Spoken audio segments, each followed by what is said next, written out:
ദീക്ഷ നേരെ താൻ വരുമ്പോൾ യൂസ് ചെയ്യുന്ന റൂമിൽ കയറി. ദീക്ഷ ഇവിടെ മുമ്പ് വന്നിട്ടുണ്ടോ? ഒരിക്കൽ മുത്തശ്ശിയായിട്ട്. അന്ന് പക്ഷേ ഏട്ടത്തില്ലായിരുന്നല്ലോ, 1 വർഷം മുന്നേ. കൃതി അവളെ വന്ന് നോക്കി ബെഡിൽ കയറിയിരുന്നു. ദീക്ഷ പെട്ടെന്ന് ഡ്രസ്സ് ഊരാൻ തുടങ്ങി. ഡി, നീ എന്നെ ചെയ്യാൻ പോകുക? കണ്ണു തള്ളി തന്നെ നോക്കി ചോദിക്കുന്നവളെ സംശയത്തോടെ അവൾ നോക്കി. വേറെന്ത് ചെയ്യാൻ, ഡ്രസ്സ് മാറാൻ പോകുന്നു. അവൾ ടോപ്പൂരി ബെഡിലിട്ടുകൊണ്ട് പറഞ്ഞു. പെട്ടെന്ന് കൃതി തിരിഞ്ഞിരുന്നു. നിനക്കൊരു നാണവും ഇല്ലേ പെണ്ണേ? പിന്നെ ആ യൂദാസിൻ്റെ മുന്നിൽ നിന്ന് മാറിയ പിന്നല്ലേ ഏട്ടത്തി. അവൾ മെല്ലെ പിറുപിറുത്തുകൊണ്ട് ഒരു ടീഷർട്ടും പാവാടയും എടുത്തിട്ടു. കഴിഞ്ഞു ഏട്ടത്തി. കൃതി അവളെ ഒന്ന് കൂർപ്പിച്ചു നോക്കി. ദീക്ഷ അവളെ നോക്കി പല്ല് മുഴുവൻ പുറത്ത് കാണിച്ച് ചിരിച്ചുകൊണ്ട് ബെഡിൽ കയറിയിരുന്നു. ഇനി പറ, കാശിക്ക് എത്ര മുറപ്പുണ്ടുണ്ട്? അതിലാരാ എൻ്റെ ശത്രു? അവളുടെ പറച്ചിൽ കേട്ട് ദീക്ഷ കണ്ണു തള്ളി. പെട്ടെന്ന് തന്നെ അതൊരു പൊട്ടിച്ചിരിയായി മാറി. എന്നതാടി? പിന്നെ എൻ്റെ പൊന്നേട്ടത്തി, ഇതൊക്കെ കേട്ട ആരായാലും ചിരിച്ചു പോകും കേട്ടോ. പിന്നെ ബയ്യാക്കി മുറപ്പെണ്ണൊന്നുമില്ല. കുടുംബത്തിലാകെ ഒരു പെണ്ണേ ഉള്ളൂ, അത് ഞാനാ. അവൾ അഭിമാനത്തോടെ ടീഷർട്ട് പൊക്കി കാണിച്ചുകൊണ്ട് പറഞ്ഞതും അവളുടെ വയർകൃതിക്ക് മുന്നിലായി നഗ്നമായി. പെട്ടെന്ന് അവിടേക്ക് കയറി വന്ന ദാസ് കാണുന്നത് ഇതാണ്. കൃതി പെട്ടെന്ന് ഷീറ്റെടുത്ത് അവളെ പൊതിഞ്ഞു പിടിച്ചു. ഞാൻ അത് പിന്നെ വരാം. അവൻ വേഗം പുറത്തേക്ക് പോയി. എന്താ ഏട്ടത്തി, എന്തിനാ എന്നെ പൊതിഞ്ഞത്? കൃതി അവളുടെ തലയിലൊന്ന് കൊട്ടി. ദാസായിരുന്നു, ചെക്കമല്ലോ കണ്ടേന്ന് തോന്നുന്നേ. അവൾ മെല്ലെ പിറുപിറുത്തു. ഒന്നുമില്ല, നീ കാര്യം പറ. ദീക്ഷ അവൾ ഒന്ന് നോക്കി ബെഡിലിരുന്നു. അപ്പം ഞാൻ പറഞ്ഞു വന്നത്, പത്മവിലാസം തറവാട്, അവിടുത്തെ കാരണവർ പത്മനാഭൻ അപ്പൂപ്പൻ ഇപ്പോഴും തുള്ളിച്ചാടി നടക്കുന്നു. അല്ലറ ചില്ലറ കൃഷിയും പശുക്കളുമൊക്കെ ആയിട്ട് ജീവിക്കുന്നു. കൂടെ ഒരു പോത്തുണ്ട്, അദ്ദേഹത്തിൻ്റെ ഭാര്യ തങ്കമ്മ, അവർ മുത്തശ്ശി. ഇവർക്ക് മക്കൾ 3, 2 ആണും 1 പെണ്ണും. മൂത്തതൻ്റെ വല്യച്ഛൻ പ്രകാശൻ, ഭാര്യ സുശീല. അവർക്ക് 2 മക്കൾ, ശരത് പ്രകാശ്, ശരൺ പ്രകാശ്. ശരത്തേട്ടൻ MBBS കഴിഞ്ഞ് ഇപ്പോൾ MD ഹോസ്പിറ്റൽ ജോയിൻ ചെയ്തു. ശരണേട്ടൻ RV കമ്പനിയിൽ അസിസ്റ്റന്റ് ഓഫീസറായിട്ട് വർക്ക് ചെയ്യുന്നു. 2 പേരും സിംഗിൾ ലൈഫ്. പിന്നെ പവിത്രമോൾ, ദാറ്റ് മൈ അമ്മ വൈഫ് ഹൗസാണ്. പിന്നെ പപ്പ മാധവൻ, പുള്ളി ഡൽഹിക്കാരനും. അതുകൊണ്ട് ഞാൻ ഹാഫ് ഹിന്ദിക്കാരിയാണ്. അവരുടെ മകൾ ശിവദീക്ഷ മാധവൻ. കൃതിക്ക് മനസ്സിലായി അവൾ അരപിരി പോയതാണെന്ന്. അവൾ പുഞ്ചിരിയോടെ അവളെ നോക്കി. പിന്നെ ഇളയച്ചൻ പ്രസാദ്, ഭാര്യ ദേവൂട്ടി, വലിയ സ്കൂൾ ടീച്ചറാണ്. അവർക്ക് 2 മക്കൾ, കാശിനാഥ് പ്രസാദ്, ധ്രുവനാഥ് പ്രസാദ്. ധ്രുവേട്ടൻ ഭയങ്കര സൈലൻ്റ് ആണ്, കാരണം ഒന്നും അറിയില്ല. പിന്നെ പുള്ളി ഒരു ഗവൺമെൻറ് ജോലിക്കാരനുമാണ്, സ്കൂൾ മാഷാണെന്നാണ് കേട്ടത്. പിന്നെ കാശിയേട്ടൻ ഒരു 3 വർഷം മുന്നേ വീട്ടിൽ നിന്ന് എന്തൊക്കെയോ പ്രശ്നമായിട്ട് പോയതാ. അതെനിക്ക് എന്തായെന്ന് അറിയില്ല. പിന്നെ ഏട്ടത്തി വിഷമിക്കരുത്, ഒരു കാര്യം പറയാം. അവൾ വലിയ കാര്യം പോലെ കൃതിയുടെ ചെവിക്കരികിൽ ചുണ്ട് ചേർത്ത് മെല്ലെ പറഞ്ഞു. കൃതി അവളെ സംശയത്തോടെ നോക്കി. ഏട്ടനൊരു ലവ് സ്റ്റോറി ഉണ്ട്, ഒരു ക്രിസ്ത്യൻ പെൺകൊച്ച്. എനിക്ക് ആരാന്നറിയില്ല. 3 വർഷം മുന്നേ അവർ തമ്മിൽ പിരിഞ്ഞു. കൃതി ഞെട്ടി അവളെ ഒന്ന് നോക്കി. ഒളിഞ്ഞിരുന്ന പല രഹസ്യങ്ങളും പുറത്തു വരാൻ തുടങ്ങിയതുപോലെ അവളുടെ കൈകാലുകൾ വിറച്ചു.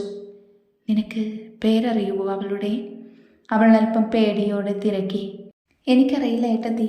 കാശിയേട്ടൻ ആ ചേച്ചിയെ പറ്റി ആരോടും പറഞ്ഞിട്ടില്ല. 3 വർഷം മുൻപ് വരെ ഏട്ടൻ ഭയങ്കര ഹാപ്പി ആയിരുന്നു. ചേച്ചിയെ വീട്ടിലൊക്കെ കൊണ്ടുവരാൻ നിന്നതാ. പക്ഷെ പെട്ടെന്നൊരു ദിവസം വന്നിട്ട് ഏട്ടൻ പറയുക അവളെ ഇനി എനിക്ക് വേണ്ടെന്ന്. കാരണം ചോദിച്ചിട്ട് ആരോടും പറഞ്ഞില്ല. പിന്നെ ഏട്ടന് ഞങ്ങൾ കണ്ടിട്ടുമില്ല. ഏട്ടൻ വീട്ടിൽ വരുന്നതും കുറഞ്ഞു. അവൾ പറഞ്ഞതും കൃതി വിഷമത്തോടെ അവളെ നോക്കി. എന്തോ നെഞ്ചിൽ വല്ലാത്ത ഭാരം പോലെ. ദീക്ഷ പെട്ടെന്നൊരു കോൾ വന്ന് പുറത്തേക്ക് പോയി. കൃതി പെട്ടെന്ന് നിറഞ്ഞ കണ്ണുകൾ തുടച്ച് പുറത്തേക്ക് നടന്നു. ദീക്ഷ കോളി സംസാരിച്ച് കുറച്ചു നേരം അങ്ങനെ നിന്നു. സോറി ഏട്ടത്തി, നിങ്ങളുടെ കെട്ടിയോൻ ഭീഷണിപ്പെടുത്തിയോണ്ടാ. ഏട്ടൻ തന്നെ എല്ലാം പറയും. അവൾ മെല്ലെ പറഞ്ഞു തിരിഞ്ഞതും മുന്നിൽ നിൽക്കുന്ന ദാസിനെ കണ്ട് അവളുടെ കണ്ണുകൾ ചുരുങ്ങി. എന്തേ? എന്നാൽ അവൻ അവളുടെ ചോദ്യത്തിന് ഉത്തരം നൽകിയില്ല. ദീക്ഷ അവനെ ഒന്ന് നോക്കി മറികടന്ന് പോകാൻ തുടങ്ങി. പെട്ടെന്ന് ദാസ് അവളുടെ കയ്യിൽ പിടിച്ചു മുന്നിൽ നിർത്തി. എന്താടി കോപ്പേ, നിനക്ക് എന്നെ വന്നപ്പോൾ മുതൽ പുച്ഛാണല്ലോ. അയ്യോ, മനസ്സിലാക്കി കളഞ്ഞു അല്ലേ? അവൾ പുച്ഛത്തോടെ പറഞ്ഞു പുറത്തേക്ക് കാലെടുത്ത് വെച്ചതും പെട്ടെന്ന് ദാസ് അവളെ വട്ടം പിടിച്ചു പൊക്കി റൂമിലേക്ക് നടന്നു. ബാൽക്കണി ഡോറടച്ച് ലോക്കിട്ടു. ദീക്ഷ ഞെട്ടി അവനെ ഒന്ന് നോക്കി. എന്നാൽ അവൾ തന്നെ നോക്കുന്ന കാര്യമാക്കാതെ ദാസ് അവളെ ബെഡിലേക്കിട്ടു. പോയിട്ട് റൂം ഡോർ അടച്ചു വന്നു. താൻ എന്താണ് കാണിക്കുന്നത്? മര്യാദയ്ക്ക് ഡോറ് തുറക്ക്.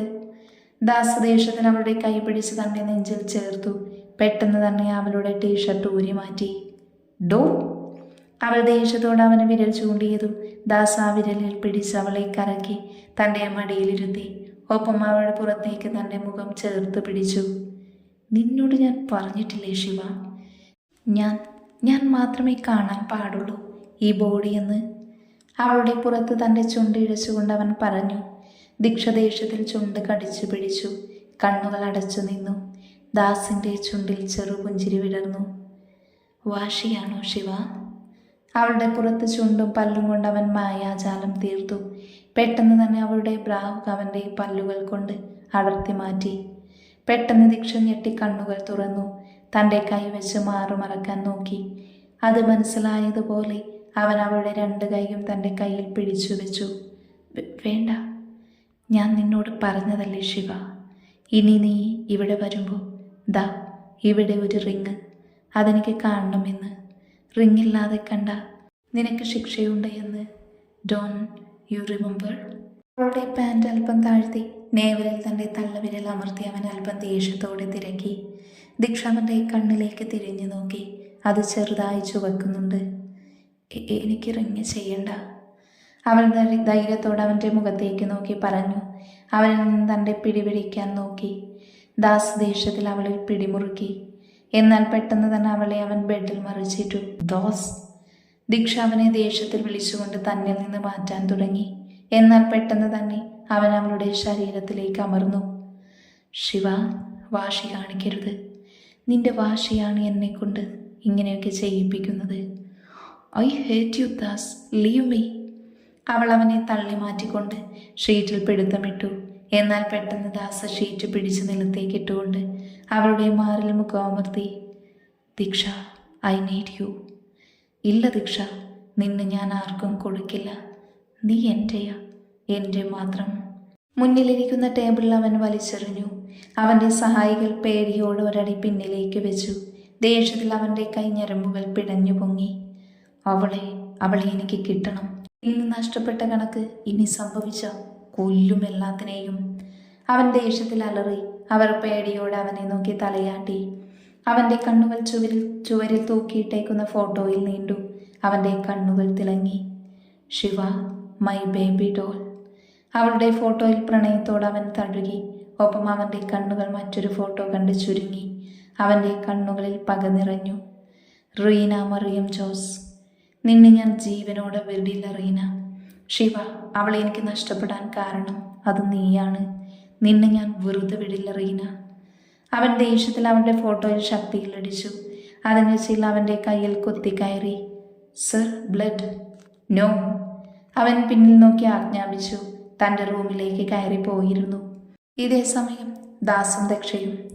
ദാസ് അവളുടെ നെഞ്ചിൽ ചേർന്ന് കിടന്നു. സോറി ശിവ, നിനക്കെന്നെ അറിയാലോ. വെറുതെ വാശി പിടിപ്പിക്കരുത്, അത് നിനക്ക് നല്ലതിനല്ലെന്ന്. ഓക്കെ? അവളുടെ നെഞ്ചിൽ അവനൊന്ന് അമർത്തി ചുംബിച്ചു. ശിവ അവനെ കണ്ണ് നിറച്ച് നോക്കി. ശിവ, ആര് കെട്ടിക്കാനാടി കിടന്ന് മൂങ്ങുന്നത്? ദീക്ഷ അവനെ ഒറ്റ ചവിട്ട് നിലത്തേക്കിട്ടു. സൈഡിൽ കിടന്ന ഷീറ്റെടുത്ത് ശരീരം മറച്ചു. ശിവ, എനിക്ക് നിന്നെ ഇഷ്ടമല്ല ദാസ്. ഇനി എന്നെ തൊട്ട കൊല്ലും നിന്നെ ഞാൻ. അവൻ്റെ നേരെ വിരൽ ചൂണ്ടി അവൾ സംസാരിച്ചു. ദേഷ്യത്തിൽ അവളുടെ മുഖമാകെ ചുവന്നു. What the hell? എന്താ നിന്റെ പ്രശ്നം ശിവ? ദേഷ്യത്തിൽ അവളുടെ കയ്യിൽ പിടിച്ചു തിരിച്ചുകൊണ്ട് അവൻ തിരക്കി. നിന്നോട് ഞാൻ പറഞ്ഞു ദാസ്, എനിക്ക് നിന്നെ ഇഷ്ടമല്ല. That all. അവൾ അവനെ നോക്കി പുച്ഛിച്ചു. ദാസ് അവളിൽ നിന്ന് നോക്കി പിന്നെ ദേഷ്യത്തിൽ പുറത്തേക്ക് പോയി. അവൻ പോയതും ദീക്ഷ പെട്ടെന്ന് തന്നെ ഡോറടച്ച് കണ്ണാടിയുടെ മുന്നിൽ വന്ന് ഷീറ്റ് തൻ്റെ ദേഹത്ത് നിന്ന് മാറ്റി. അവൻ്റെ താടിയും മീശയും കൊണ്ടാകെ മാറിടം ചെറുതായി ചുവന്നിട്ടുണ്ട്. അവൾ പുഞ്ചിരിയോടെ അവിടെയൊന്ന് തഴുകി. ദാസ്. നാണത്താൽ അവളുടെ ചുണ്ടിൽ ചെറുപുഞ്ചിരി വിടർന്നു. എന്നാൽ പെട്ടെന്ന് തന്നെ അവളുടെ കണ്ണുകൾ നിറഞ്ഞു. വേണ്ട, അവൻ ആഗ്രഹം കൊടുക്കേണ്ട. അയാൾ വന്ന എന്നെ കൊണ്ടുപോകും. ദുഷ്ടനാണ് അയാൾ, നീചൻ. വേണ്ട ദാസ്, നീ എൻ്റെ ജീവിതത്തിൽ വന്ന അയാൾ നിന്നെ കൊല്ലും ദാസ്. അവൾ മെല്ലെ പിറുപിറുത്തുകൊണ്ട് ഷീറ്റെടുത്ത് ബാത്റൂമിലേക്ക് കയറിയിരുന്നു. കൃതി എന്തൊക്കെയോ ആലോചിച്ചുകൊണ്ട് റൂമിലേക്ക് കയറി. അതേസമയമാണ് കാശി ബാത്റൂം ഡോറ് തുറന്ന് ഒരു ടവൽ മാത്രം എടുത്ത് പുറത്തേക്ക് വന്നത്. കൃതിയെ കണ്ടതും അവനൊന്ന് പുഞ്ചിരിച്ചു. എന്നാൽ അവൾ അതൊന്നും അറിയാതെ വേറൊരു ലോകത്തായിരുന്നു. അവൾ ബെഡിൽ വന്നിരുന്നതും കാശി സംശയത്തോടെ അവളെയൊന്ന് നോക്കി. നിമിഷങ്ങൾ കഴിഞ്ഞിട്ടും അവൾ അവനെ നോക്കിയില്ല. അവളുടെ മനസ്സിൽ ദീക്ഷ പറഞ്ഞ കാര്യങ്ങളായിരുന്നു. ഡി കൃതി ഞെട്ടിപ്പിടഞ്ഞ് ബെഡിൽ നിന്ന് എഴുന്നേറ്റ് ശബ്ദം കേട്ട സ്ഥലത്തേക്ക് നോക്കി. മുന്നിൽ ദേഷ്യത്തിൽ നിൽക്കുന്ന കാശിയെ കണ്ടവൾ പേടിയോടെ ഉമിനീരിറക്കി. കൃതി അവനെ ഒന്ന് നോക്കി. കുളിച്ചിറങ്ങിയതിനാൽ ശരീരത്തിൽ നിന്ന് വെള്ളം മുറ്റി വീഴുന്നുണ്ട് നിലത്തേക്ക്. ഒപ്പം അവൻ്റെ ശരീരത്തിലൂടെയും. അവൻ്റെ ദേഹത്ത് ടവൽ മാത്രമേ ഉള്ളൂ എന്ന് മനസ്സിലായതും അവൾ പെട്ടെന്ന് കൈകൊണ്ട് കണ്ണുപൊത്തി പിടിച്ചു.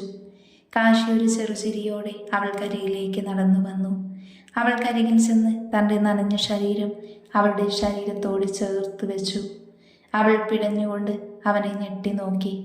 കാശി പെട്ടെന്ന് തന്നെ അവളുടെ കൈ രണ്ടും തൻ്റെ ഒരു കൈയിൽ ഒതുക്കി അവളെ ബെഡിൽ തള്ളിയിട്ട് അവളിലേക്ക് അമർന്നു. ഈച്ച ഡോണ്ട്. അവളുടെ ചുണ്ടിൽ തൻ്റെ തള്ളവിരൽ ചേർത്ത് വെച്ച് അവൻ ഗൗരവത്തോടെ പറഞ്ഞു. കാശിയുടെ കൈവിരൽ അവളുടെ നെറ്റുവഴി താഴേക്ക് പതിഞ്ഞു. അവൾ വിറയലോടെ അവനെ നോക്കി നിന്നു. അവൻ്റെ കണ്ണുകൾ അവളുടെ ചുണ്ടിൽ പതിഞ്ഞു. ഒട്ടും താമസിക്കാതെ അവൻ്റെ ചുണ്ടുകൾ കൊണ്ട് അവളുടെ ചുണ്ടിനെ പൊതിഞ്ഞു. കൃതിയുടെ കണ്ണുകൾ മിഴിഞ്ഞു വന്നു. എന്നാൽ പതിയെ പകപ്പ് മാറി. അവളുടെ കൈ അവൻ്റെ മുടിയിൽ കോർത്തു വലിച്ചു. കാശിയുടെ കണ്ണുകൾ വല്ലാതെ തിളങ്ങി. അവൻ അവളുടെ ഇരുചുണ്ടിലും മാറി മാറി ചുംബിച്ചു. അവൻ നിർത്തിയതും അവൾ ആവേശത്തോടെ അത് ഏറ്റെടുത്തു. ദീർഘചുംബനത്തിനു ശേഷം ഇരുവരും കിതപ്പോടെ പിന്മാറി. കാശി അവളുടെ ചുണ്ടിൽ പതിഞ്ഞ ഉമിനീർ തുടച്ചു മാറ്റി. അവളെ നോക്കി. അവൻ കണ്ണെടുക്കാതെ നോക്കിയിരിക്കുവാണ്.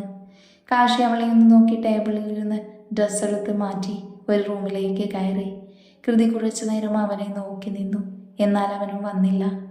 കൃതി വേഗം തന്നെ ബെഡ് വിരിച്ച് ലൈറ്റ് ഓഫാക്കി ഡിം ലൈറ്റ് ഇട്ട് കിടന്നു. കണ്ണുകളിൽ ഉറക്കം തഴുകുമ്പോഴും അവളുടെ കണ്ണുകൾ കാശി കയറിയ അടഞ്ഞ മുറിയിലായിരുന്നു. രാവിലെ നിർത്താതെയുള്ള കോളിംഗ് ബെൽ കേട്ടാണ് കൃതി എഴുന്നേറ്റത്. അവൾ മെല്ലെ കണ്ണുകൾ തുറന്ന് എഴുന്നേൽക്കാൻ തുടങ്ങിയതും പെട്ടെന്ന് തന്നെ അതുപോലെ കിടന്നു. അവൾ ഞെട്ടി കണ്ണുകൾ തുറന്നു. അപ്പോഴാണ് മനസ്സിലായത് കാശിയുടെ നെഞ്ചിലാണ് കിടക്കുന്നതെന്ന്.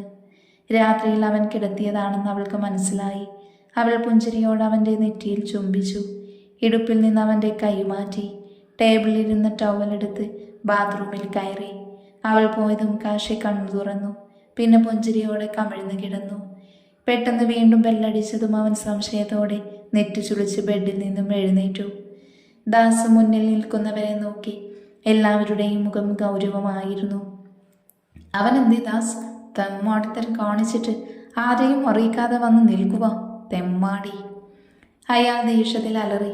ദാസ് തല താഴ്ത്തി നിന്നു. ഒപ്പം അവൻ്റെ കണ്ണിടക്കിടയ്ക്ക് മുകളിലേക്ക് പോയി. പെട്ടെന്നാണ് കുളിച്ച് റെഡിയായി കാശി താഴേക്ക് വന്നത്. അവനെ കണ്ടതും ദാസ് ആശ്വാസത്തോടെ ശ്വാസമെടുത്തു. കാശി ഗൗരവത്തോടെ അവരുടെ എതിർവശത്തിരുന്നു. അവൻ സംശയത്തോടെ അവനെ നോക്കി. അവരും ദേഷ്യത്തിൽ അവനെ നോക്കിയിരുന്നു. എന്താ എല്ലാവരും പ്രത്യേകിച്ചൊരു അറിയിപ്പുമില്ലാതെ? അവൻ്റെ വാക്കുകളിൽ പുച്ഛമായിരുന്നു. അതേസമയം തന്നെ സ്റ്റെപ്പിറങ്ങി കുളിച്ച് വൃത്തിയായി ഒരു ധാവണി എടുത്ത് കുളിർപ്പിന്നലിട്ട് നെറ്റിയിൽ സിന്ദൂരവും ഒപ്പം ഒരു കുറിയും ഇട്ട് കൃതി ഇറങ്ങി വന്നു. അവൾക്ക് പിന്നാലെ ഒരു കുട്ടി ഷോർട്ടും ഒരു ക്രോപ്പും ബനിയനും ഇട്ട് ദീക്ഷയും ഇറങ്ങി വന്നു. ദേവുവിൻ്റെ കണ്ണുകൾ മരുമകളെ കണ്ട് തിളങ്ങി. അവർ സോഫയിൽ നിന്ന് എഴുന്നേറ്റ് അവളുടെ അരികിൽ ചെന്ന് മെല്ലെ കവളിൽ തഴുകി. മോൾക്ക് അമ്മയെ മനസ്സിലായോ? കൃതി അവരെ നോക്കി മനോഹരമായി പുഞ്ചിരിച്ചു. പിന്നെ കാശിയെ നോക്കി. അവൻ്റെ കണ്ണുകളിൽ അവളിലായിരുന്നു. അവൾ പിടച്ചിലൂടെ കണ്ണുകൾ മാറ്റി അവരെ നോക്കി തലയാട്ടി. ഇച്ചാൻ്റെ അല്ല കാശിയേട്ടൻ്റെ അമ്മ, അവൾ പതിഞ്ഞ ശബ്ദത്തിൽ പറഞ്ഞു. അപ്പോഴേക്കും ദീക്ഷ പവിത്രയുടെ അരികിലേക്ക് പോയി. അമ്മ, അച്ഛേ. അവൾ അലറി വിളിച്ച് അവരുടെ മടിയിൽ കിടക്കാൻ പോയതും അവർ ദേഷ്യത്തിൽ അവളുടെ കയ്യിൽ അമർത്തിയടിച്ചു. എരണം കെട്ടവളെ, നിന്നോട് 1000 വട്ടം പറഞ്ഞിട്ടില്ലേ ഈ എങ്ങും എത്താത്ത നിക്കറും ഇട്ട് നടക്കരുതെന്ന്? കെട്ടിച്ചു വിടാറായ പെണ്ണിനെ അവൾ ഇപ്പോഴും നിക്കറിട്ട് നടക്കുക. ഇതങ്ങ് ആ നാട്ടുകാർ കാണണം. മോൾക്കൊരു ഉടുപ്പ് പോലും മേടിച്ചു കൊടുക്കാൻ കാശില്ലയോ എന്ന് ചോദിക്കും. പവിത്ര അവളെ നോക്കി കണ്ണിരുട്ടി ചോദിച്ചു. ദീക്ഷ അവരെ മുഖം വീർപ്പിച്ചു നോക്കി. അപ്പോഴാണ് അവളെ നോക്കി പുച്ഛിക്കുന്ന ദാസിനെ അവൾ കണ്ടത്. പെട്ടെന്ന് അവൾ ദേഷ്യത്തിൽ അവരെ ഒന്ന് നോക്കി. അപ്പോഴേക്കും മാധവൻ അവളെ ചേർത്തു നിർത്തി. പപ്പയുടെ പൊന്നിനെ വിഷമമായോ? അവൾ കണ്ണു നിറച്ച അയാളെ ഒന്ന് നോക്കി. പോട്ടെ മോളെ, നിന്റെ അമ്മയ്ക്ക് ഭ്രാന്താ. പവിത്ര അയാൾ നോക്കി ചുണ്ട് കൂട്ടി. അതേസമയം പുറത്തുനിന്ന് 3 ചെറുപ്പക്കാർ കയറി വന്നു. അവനെ കണ്ടതും കൃതിയുടെ കണ്ണുകൾ ചുരുങ്ങി.